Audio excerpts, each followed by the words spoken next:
Bueno, pues buenos días de nuevo. Vamos a intentar entender un poquito qué es esto de la física cuántica. Os voy a hacer tres vídeos muy cortitos y muy sencillos, intentando simplemente explicaros un poquito de por qué surge esta otra física, ¿no? Ya habíamos visto en la parte de relatividad que creíamos a mediados finales del siglo XIX, que ya la física estaba construida completamente, lo tenéis en los apuntes que os he mandado de cuántica. Pensábamos que estaba todo construido y sin embargo, pues la observación, el análisis en las universidades, la investigación de la gente, el espíritu inquieto de muchos científicos, pues hace que surjan una serie de problemas que no tienen resolución ni en la termodinámica, ni en la mecánica, ni en el electromagnetismo y la óptica. Esos problemas, en el caso concreto de la cuántica, se exponen en vuestros apuntes. Son la radiación del cuerpo negro, el efecto fotoeléctrico y los espectros atómicos. ¿Qué es cada uno de ellos y por qué surge este problema, ¿no?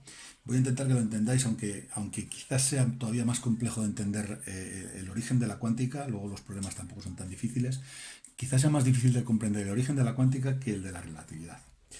En primer lugar, la radiación del cuerpo negro. Es muy difícil entender qué es la radiación del cuerpo negro porque hay que estar muy metido en ese tema para saber pues, qué es un oscilador armónico, como se habla como se cuenta en los apuntes o en vuestro libro, por qué un oscilador armónico, por qué la materia se relaciona con los osciladores armónicos, que es algo que todo eso viene explicado casi en el siglo XX, viene justificado en el siglo XX.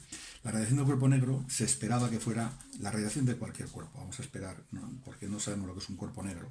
La radiación de un cuerpo, en la medida que un cuerpo tiene más calor, esperamos que radie más energía, ¿no? Entonces, si esto es la energía y esto es la longitud de onda, sabéis que la energía es inversamente proporcional a la longitud de onda, o luego lo veremos. Se espera que cuanto mayor sea la longitud de onda, más pequeña sea la energía. Entonces, la catástrofe ultravioleta vendría porque la curva que realmente explicaría cómo se emite energía cuando un cuerpo se va calentando, es decir, cuanto más caliente está el cuerpo, más energía emite y más energía de menor longitud de onda, de mayor frecuencia. Esta es la curva famosa de la que se habla, que es la curva de Rayleigh-Jeans, que es la que espera o la que explica cómo debería de ser la emisión. Y habla de catástrofe ultravioleta porque, claro, cuando pasamos del ultravioleta, la energía se nos va a infinito cada vez que disminuimos la longitud de onda. Sin embargo, no es eso lo que ocurre. Tenéis unos dibujos en los que se ve que lo que ocurre más o menos es una cosa así, que esto es lo que se observa, esto es lo que se observa realmente, ¿no? Esto es lo que ocurre, lambda max. Esto es lo que ocurre a una temperatura, esto es lo que ocurre a una temperatura. Cuando la temperatura es otra, es mayor o es más pequeña en este caso, bueno, pues lo que ocurre es esto, y esto es lambda max, y esto ocurre a una temperatura de 2. Y cuando la temperatura vuelve a cambiar o es otra, pues lo que ocurre es esto es lo que se observaba. ¿Qué explicación tiene esto? Bueno, la explicación que tiene es que la emisión depende de la temperatura a la que nos encontremos y no se hace infinita. Es decir, siguiendo estos puntos máximos se podría más o menos aproximar a esta curva, que es la curva clásica. Sin embargo, la curva real, la curva clásica sería lo que la física clásica esperaría. La curva real es esta, es decir, no se produce efectivamente la catástrofe ultravioleta. Hay una emisión que tiene un máximo y baja. Y eso es lo que no tiene una explicación en la física clásica. Ese es el problema precursor del cuerpo negro que hace que la gente piense de otra manera. Ya digo que esto a vosotros quizás os suene más bien poco o resulte poco llamativo o poco familiar. Tampoco nos preguntan nada de esto de selectividad, con lo cual lo vamos a dejar ahí. ¿Qué es el efecto fotoeléctrico? Bueno, pues el efecto fotoeléctrico quizás sea más fácil de entender y más nos vale porque este sí que nos van a preguntar sobre él en selectividad. Si esto es una ampolla de vacío y esto son dos electrodos, estos electrodos se cierran mediante un circuito así más o menos. Este es un polo positivo, un polo negativo y esto es una fuente variable. Ya veréis lo que es esto. Aquí ponemos un amperímetro y aquí cerramos el circuito. Bien, cuando yo ilumino uno de estos, este cátodo, por ejemplo, este parte del metal, lo ilumino con, vamos a poner aquí, una fuente de luz. Cuando yo lo ilumino con una fuente de luz, resulta que de aquí, de este metal, yo soy capaz de arrancar electrones que, gracias a la energía que han adoptado, se empiezan a mover y se dirigen hacia el otro elemento, metálico, ¿no? Se dirigen así los electrones. Yo soy capaz de arrancar electrones con esa energía que los he arrancado, vienen hacia acá. ¿Qué es lo curioso del efecto fotoeléctrico? Lo curioso del efecto fotoeléctrico, que ya lo veremos en concreto, es que estos electrones no se arrancan porque la linterna esté 10 horas funcionando, sino porque el color de la luz cambie. Es decir, si yo soy capaz de iluminar con luz roja y veo que no pasa nada y cambio el color de la luz a luz verde o a luz naranja o a luz amarilla o a luz ultravioleta y veo que sí ocurre, entonces es cuando me pregunto ¿por qué un efecto que debería de ocurrir porque se esté iluminando mucho tiempo, es decir, que dependiese del tiempo, no sucede así y sucede simplemente con el cambio de frecuencia? Esto es fácilmente comprensible, es decir, el porqué de la rareza de este ejemplo es fácilmente comprensible si nos planteamos, por ejemplo, que si nos ponemos a tomar el sol, si nosotros nos ponemos a tomar el sol, cuantas más horas estemos tomando el sol, más nos calentamos, luego más energía estamos adquiriendo, ¿de acuerdo? No adquirimos más energía porque la luz del sol sea ultravioleta o sea amarilla, sino porque estemos más horas al sol. Por eso a los físicos les extrañaba que estos electrones que partían de esta placa partiesen en función de la luz del color de la luz o de las características de la luz con las que se iluminaba esta placa y no del tiempo que estuviera la placa expuesta a la bombilla. Ya haremos una específica para el efecto fotoeléctrico, simplemente ahora contaros lo que es el efecto fotoeléctrico. Y en tercer lugar, ¿qué son los espectros atómicos y por qué surgen o por qué producen extrañeza, por qué no tienen explicación en el mundo real?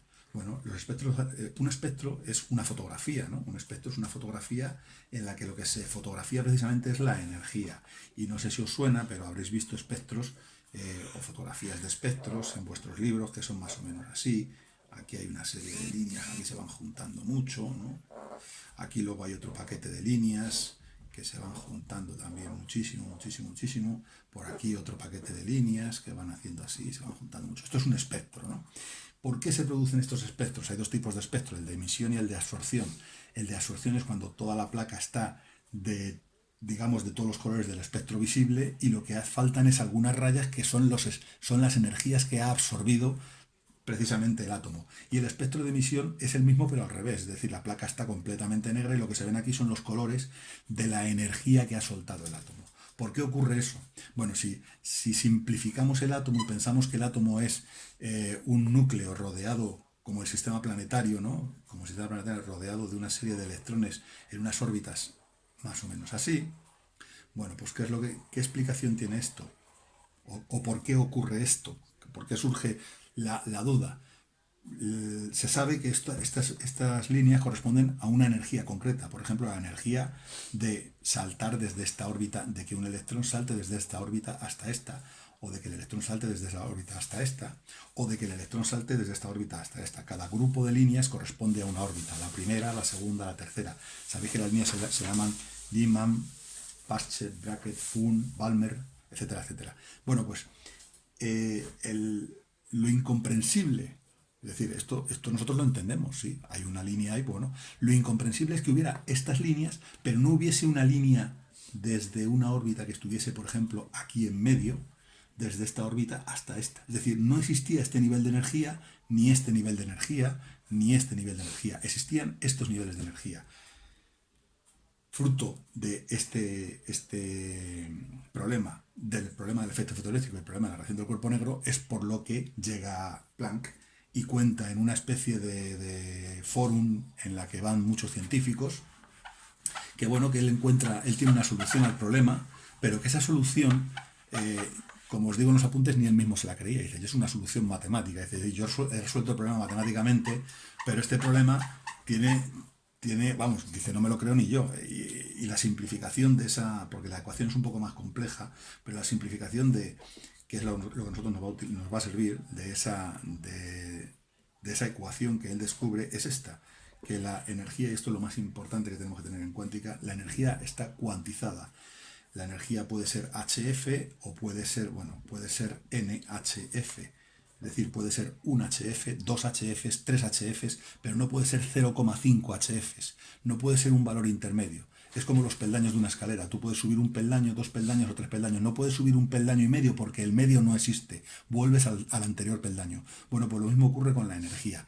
Esa es la explicación que él da. Es una explicación matemática y es una explicación que ya os cuento, ni él mismo se cree. Sin embargo, el resto de los científicos empiezan a ver que esta explicación es buena y es válida y es la que al final utilizan como origen de la física cuántica.